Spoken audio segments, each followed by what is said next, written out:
Sean bienvenidos, hermanas, hermanos, amigos de las diferentes naciones del mundo, a una nueva predicación en este ministerio profético del Dios Todopoderoso. Este ministerio se caracteriza por realizar estudios profundos de aquellos temas que es necesario que nosotros los conozcamos más al detalle. En primera instancia, deseo solicitarle a nuestro Padre Celestial, al Dios Todopoderoso, Padre, Hijo y Espíritu Santo, que con su gran sabiduría y con su gran misericordia bendigan a cada una de las personas que nos ven en los diferentes países del mundo. Bendícelos, Padre, concediéndoles la protección que necesitan contra accidentes de tránsito. Protégeles contra las enfermedades, Padre, y concédeles la prosperidad económica que cada uno necesita según sus posibilidades en sus empleos y en sus negocios. También te solicito, Padre Celestial, tomes el control de esta predicación de principio a fin y que cada una de las palabras que salgan de mi boca sean tus palabras y no las mías, Padre. Te lo pido y te lo ruego en el nombre de Cristo Jesús. Amén y amén. Bueno, hermanos, en esta oportunidad, este ministerio ha realizado un estudio sobre lo que es la justicia divina. Es necesario que nosotros conozcamos cuáles son los parámetros que el Dios Todopoderoso va a utilizar para juzgar a cada uno de sus hijos creados en este mundo. Vamos a tratar y hacer todo lo posible de en este estudio conocer lo que es la justicia divina, lo que es la justicia humana, cuáles son sus diferencias, cuáles son los argumentos bíblicos que Dios ha establecido para juzgar a la humanidad. También veremos algunos ejemplos de lo que es la justicia en las Sagradas Escrituras. Conoceremos también por qué nosotros no debemos de juzgar a las demás personas. Les invito para que vayamos al libro de los Salmos, capítulo 7, versículos del 8 al 17. Y dice de la siguiente manera. Vamos a leer la palabra de Dios en nombre del Padre, del Hijo y del Espíritu Santo. Versículo 8. Jehová juzgará a los pueblos. Júzgame, oh Jehová, conforme a mi justicia y conforme a mi integridad. Fenezca ahora la maldad de los inicuos, mas establece tú al justo. Porque el Dios justo prueba la mente y el corazón. Mi escudo está en Dios, que salva a los rectos de corazón. Dios es juez justo, y Dios está airado contra el impío todos los días. Si no se arrepiente, él afilará su espada, armado tiene su arco y lo ha preparado. Asimismo ha preparado armas de muerte y ha labrado saetas ardientes. He aquí, el impío concibió maldad, se preñó de iniquidad y dio luz engaño. Pozo ha cavado y lo ha ahondado, y en el hoyo que hizo caerá. Su iniquidad volverá sobre su cabeza, y su agravio será sobre su propia coronilla.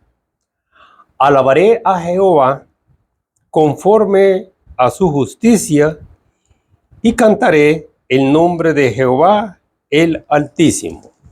Amén. Vamos a tratar de hacer un resumen de esta lectura que acabamos de hacer y cuáles son los mensajes que Dios nos quiere entregar en esta oportunidad. En primera instancia vemos que Dios juzgará a cada ser humano en base a sus acciones positivas y negativas. Es decir, que en base a sus acciones positivas, Él puede alcanzar la salvación eterna y en base a sus acciones negativas puede alcanzar el castigo eterno. 2. David le pide a Dios en este salmo que le ponga fin a la maldad y que le dé un lugar especial a los justos. 3. Que Dios probará la mente y el corazón de cada ser humano para determinar qué tan sólida es su fe. Y 4, podemos decir como conclusión de esta lectura que Dios está airado, es decir, molesto con los impíos todos los días por sus pecados y que si no se arrepiente, caerá sobre ellos la justicia divina, tanto en este mundo como después de la muerte. Porque tenemos que tener claro nosotros que la justicia de Dios se aplica en dos momentos. Primero, cuando nosotros estamos vivos en este mundo, todo pecado es castigado. Sean cristianos, sean no cristianos, Dios castiga cada pecado que el ser humano realiza en este mundo y recibe un castigo estando en vida, pero también va a ser sentenciado y juzgado en los últimos tiempos. Vamos entonces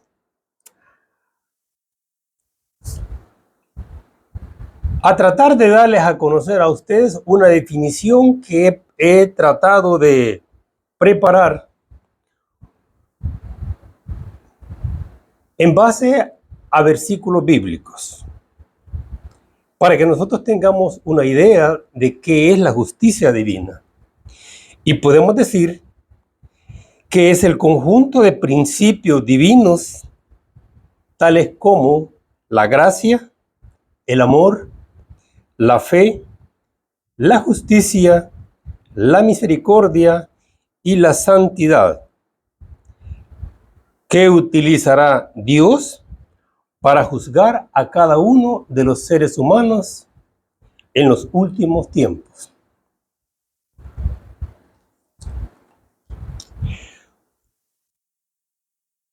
¿Qué pasajes bíblicos se han utilizado para formar este concepto, esta definición? Se han tomado en consideración Primera de Pedro, capítulo 1, versículo del 13 al 16. Les invito a que los lean para que tengan una mejor idea. Mateo, capítulo 23, versículo 23. Miqueas, capítulo 6, versículo 8. Y Efesios, capítulo 2, versículos del 8 al 9. Pero también podemos decir que la justicia divina, la justicia de Dios, es un atributo inmutable y perfecto de Dios, que va más allá del sistema judicial. Estamos hablando del sistema judicial humano, porque emana directamente del carácter santo y soberano de Dios. Su justicia es eterna, porque sus principios han sido y serán aplicados en el pasado, presente y futuro. Es infalible porque no tiene errores. Se basa en su perfección, sabiduría, y porque conoce todas las acciones, cada una de las acciones positivas y negativas que el ser humano realiza. Es una justicia completa porque Dios juzga con equidad y perfección. No deja ningún detalle de la vida del ser humano que quede sin ser considerado. Ya teniendo nosotros una idea general de lo que es la justicia divina, también es necesario que conozcamos que existe la justicia humana y que existen ciertas diferencias entre ellas, las cuales las vamos a ver a continuación. Podemos decir entonces que la justicia humana son un conjunto de leyes, normas y principios creados por el ser humano con el propósito de regular la conducta humana, mantener el orden social y resolver conflictos entre personas e instituciones. Esta justicia, en ocasiones, no siempre, pero en ocasiones puede ser subjetiva, porque puede ser influida por creencias, valores, experiencias y culturas. Puede ser también imperfecta porque no tiene la información completa del ser humano. El juez puede cometer errores de poner a una persona que es inocente, dejarla en la cárcel, y a una persona que es culpable, dejarla libre porque no tiene los argumentos suficientes para determinar qué sentencia darle.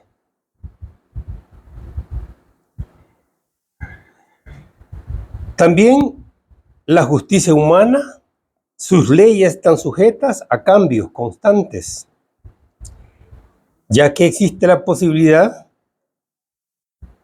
de cambiarlas por las autoridades que están en un periodo, en otro periodo, van cambiando según el tiempo y las autoridades. Para que tengamos una idea más clara de lo que es una comparación entre la justicia divina y la justicia humana, vamos a hacer y a darles a conocer a ustedes cuáles son las diferencias en cada una de ellas. Hablemos de que la justicia divina es creada por Dios. La humana es creada por el hombre. La divina es eterna. Es aplicable con los mismos principios en el pasado, presente y futuro. La humana cambia constantemente. La divina es infalible porque no comete errores. Dios no comete errores al juzgar a las personas. La humana puede ser puede ser falible porque puede fallar en sus sentencias. La justicia divina es una justicia completa porque Dios sabe todo lo que el ser humano ha hecho. La humana es incompleta porque se basa solamente en los argumentos de cargo y descargo que presentan las partes.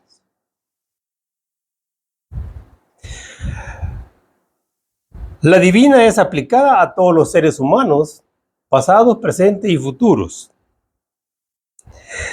La humana solo se aplica a una parte de la población, puede ser un país, nación, etc. La justicia divina es objetiva, porque se basa en principios universales que nunca cambian. Dios mantiene sus principios permanentemente, pero la ley la justicia humana es subjetiva, porque esta está y se lleva a cabo a través de valores, emociones, personas, ideas, las cuales pueden ser modificadas con el tiempo. Ya teniendo claro y conociendo nosotros que existe la justicia divina o justicia humana y sus diferencias, nosotros tenemos que ver y analizar cuál es la justicia más perfecta. Indiscutiblemente que es la justicia de Dios, porque Dios no se equivoca. Él conoce lo que está en nuestras mentes y lo que está en nuestro corazón. Él sabe por qué hemos realizado determinado hecho, cosa que los jueces no pueden tener ese tipo de información. Pasemos a otro punto, porque el tiempo apremia y tenemos que hacernos una pregunta. ¿Por qué Dios está obligado a castigar el pecado? Él bien podría dejar y a aquellas personas que son más allegadas a Él, dejarlos sin castigo. Pero ¿por qué no lo hace? Porque Él es un juez justo, es un Dios justo. Y si Él no castiga el pecado, entonces dejaría de ser un Dios justo. Según la justicia divina, ¿cuál es el castigo que el ser humano se merece? Nos dice que es la muerte. Lo encontramos en Romanos capítulo 6, versículo 23, en donde dice que la muerte espiritual implica una separación de Dios.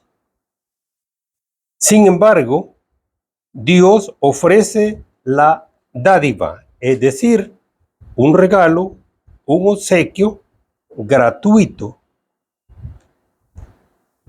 de la vida eterna en Cristo Jesús. Porque la vida eterna no es un premio que se gana por méritos, sino una bendición de Dios. ¿Qué nos quiere decir este versículo? Que nosotros, por nuestros pecados, merecemos morir y estar lejos de la presencia de Dios. Pero como Él es misericordioso y quiere que estemos ante su presencia, envió a su Hijo Cristo Jesús para que la gracia nos cubriera en un período determinado. Pero ojo, hermanos, ese período de la gracia está a punto de finalizar. Por eso nosotros tenemos que aprovechar esa ventanita de la gracia para poder estar ante la presencia de Dios. Porque de lo contrario, llegaríamos a tener lo que es el castigo eterno.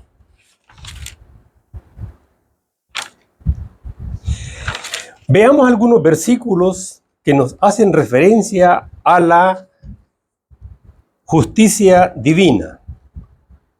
No los vamos a comentar, solo se los voy a leer para que queden en sus mentes y ustedes, cuando tengan la oportunidad, profundicen en este tema maravilloso. En el libro de Miqueas, capítulo 6, versículo 8, nos dice qué es lo que Jehová nos está pidiendo a nosotros. Y dice: oh hombre, Él te ha declarado lo que es bueno. ¿Y qué pide Jehová de ti? Solamente hacer la justicia, amar la misericordia y humillarte ante tu Dios. Que es uno de los versículos que se han tomado de base para hacer ese concepto, esa definición de justicia divina. En el libro de Romanos, capítulo 3, versículos 23, nos hacen un llamado a la justicia. Y dice, en el 23, por cuanto todos pecaron y están destituidos de la gloria de Dios, a la que no podemos llegar, siendo justificados gratuitamente por su gracia, mediante la redención que es Cristo Jesús. Redención es la liberación de nuestros pecados. Y porque Dios puso como propiciación por medio de la fe en su sangre para manifestar su justicia. Interesantes versículos que les invito a que los mediten para que amplíen un poco más este término y este estudio que estamos realizando.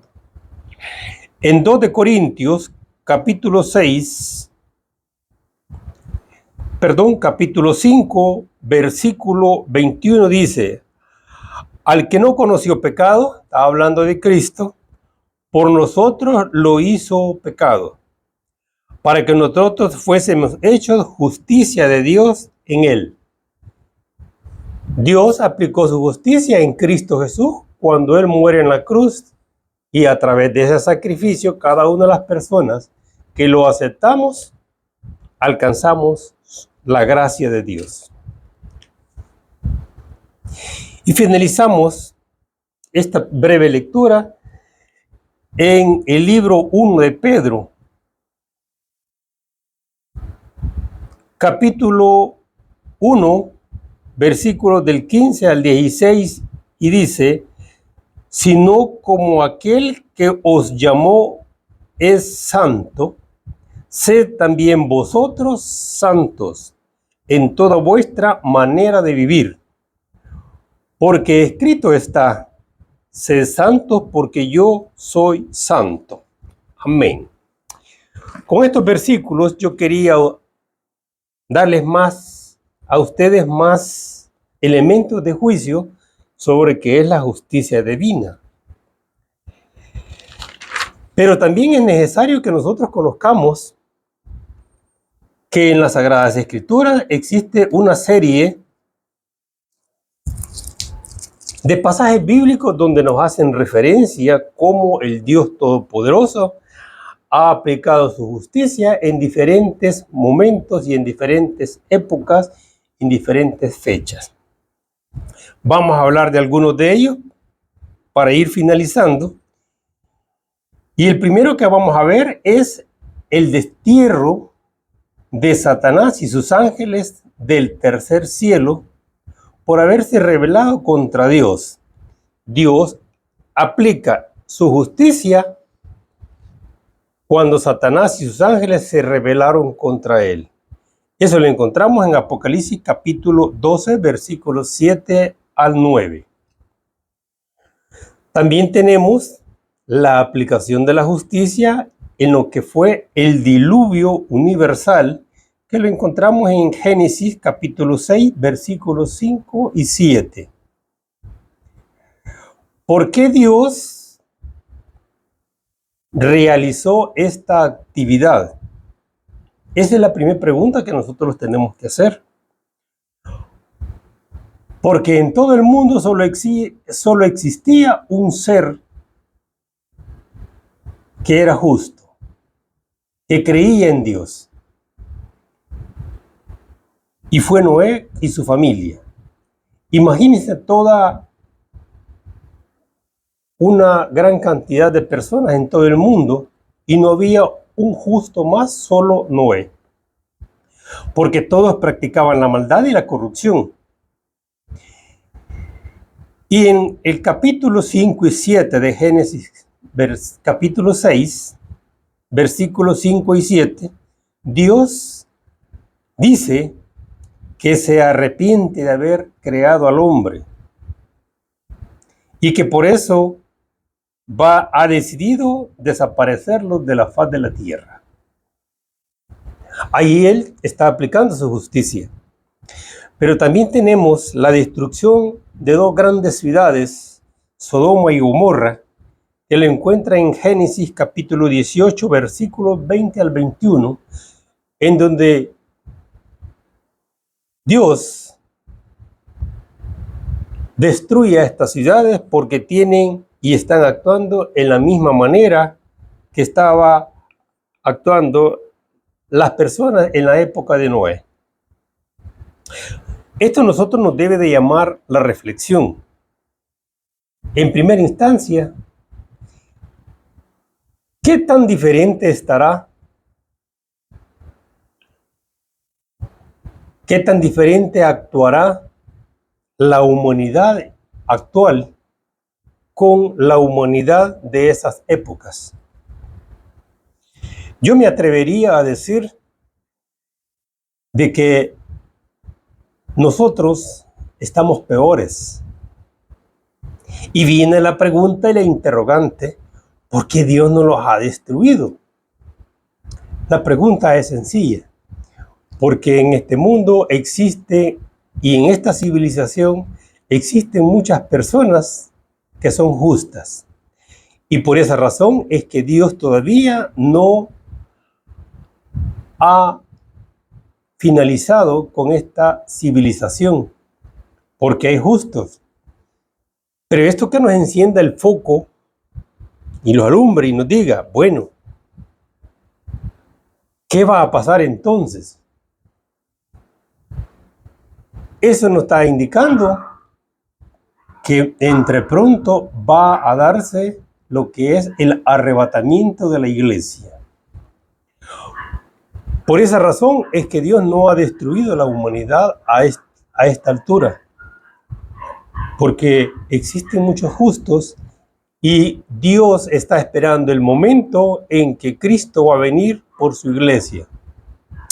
Pero déjenme decirles que va a ser bien duro y difícil para aquellas personas que no se vayan en el arrebatamiento, porque Dios va a lanzar sobre la humanidad su justicia divina. Y eso lo podemos ver en el Apocalipsis. En el libro de Apocalipsis está narrado todo lo que le va a suceder a la humanidad después del arrebatamiento.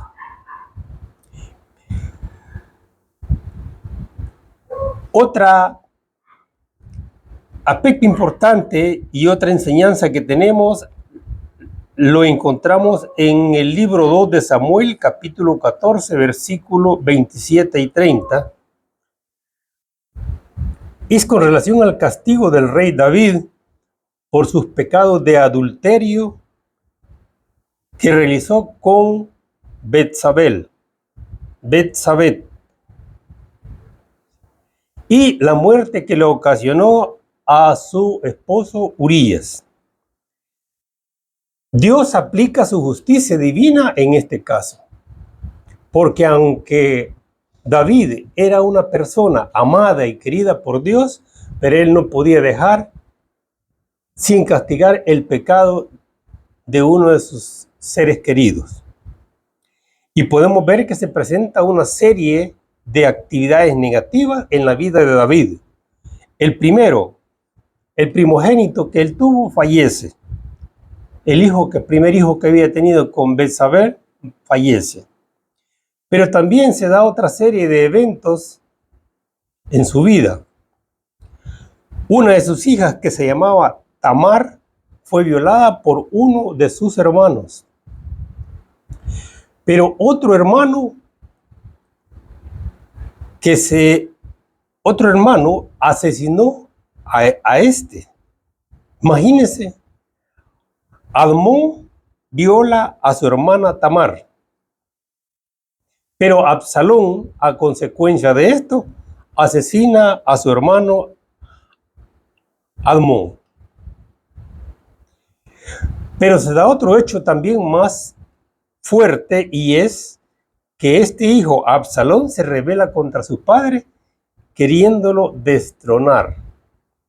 Pero no fue así, porque él falleció y no se llevó a cabo lo que él tenía planificado realizar. Veamos el último ejemplo para llegar a las conclusiones. El último ejemplo lo tenemos en los diferentes juicios que se van a realizar en los últimos tiempos, que va a realizar el Dios Padre a través de su Hijo Cristo Jesús. Y el primero es el juicio del tribunal de Cristo. ahí se va a aplicar sentencia. Es un juicio que va a ser para los que acepten a Cristo. Los que se vayan en el arrebatamiento van a ser llevados a cabo, van a ser sometidos al juicio del tribunal de Cristo, donde van a evaluar el servicio que cada una de las personas realizó en este mundo para darles sus respectivos galardones. Pero también tenemos el juicio de las naciones, que lo encontramos en Mateo capítulo 25, versículo 31 al 46.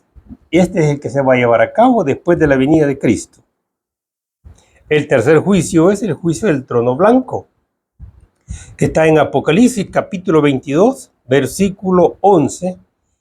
Y este es el que se va a llevar a cabo después que se realice la destrucción de la tierra, la humanidad y los cielos. El juicio del tribunal de Cristo lo pueden encontrar en el libro 2 de Corintios, capítulo 5, versículo 10. ¿Se han preguntado ustedes, hermanos, por qué no hay que juzgar a los demás? Fíjense que Cristo nos enseña a nosotros en Mateo capítulo 7, versículos de 1 al 2, por qué nosotros los seres humanos no debemos de juzgar a los demás. Y Él nos dice que no debemos de juzgar para que nosotros no seamos juzgados. Porque con la misma vara que nosotros midamos, vamos a ser medidos. ¿Cuál es el mensaje que nos da Dios ahí? A través de su Hijo Cristo Jesús. De que cuando nosotros juzgamos a alguien, también nosotros vamos a ser juzgados por los actos que hayamos realizado. Entonces, por eso nosotros tenemos que esforzarnos por no cometer podríamos decir, esa violación a este mandato que nos está dando Cristo Jesús, en que nosotros no debemos de juzgar a los demás. Quitémonos ese mal hábito de andar criticando a los demás, porque eso ofende a la presencia de Dios. Como resumen a esta predicación sobre la justicia divina, podemos decir lo siguiente: que Jehová, el Dios de lo imposible, y su Hijo Cristo Jesús, en esta oportunidad, nos hacen una invitación a vivir y practicar sus principios de justicia. ¿Y cómo lo vamos a lograr? Amando a Dios sobre todas las cosas y amando también a nuestros semejantes.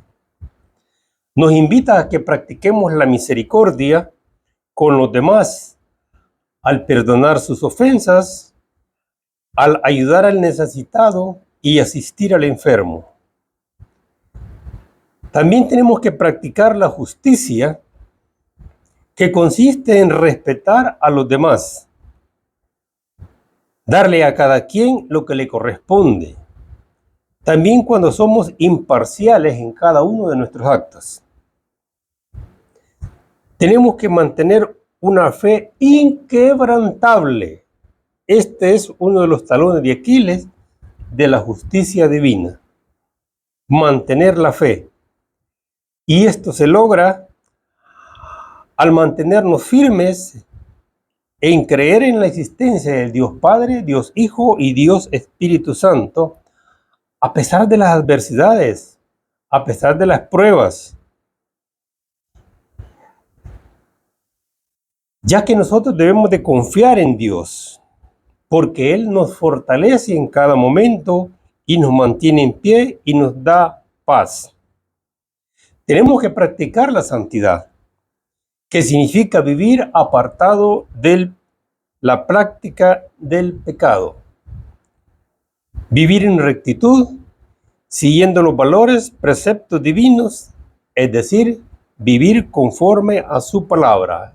En eso resumimos lo que es la santidad. Pero también tenemos que buscar la presencia de Dios y de humillarnos ante su presencia. Nosotros debemos de confiar, hermanos, en lo que es la gracia de Dios. Espero que hayan, así como yo he crecido y aprendido mucho de este estudio, espero que cada uno de ustedes también aprendan y que les dé la curiosidad de escuchar y escudriñar cada uno de los versículos que en esta oportunidad se les ha dado a conocer. Que Dios los bendiga y nos vemos en la próxima predicación. Amén.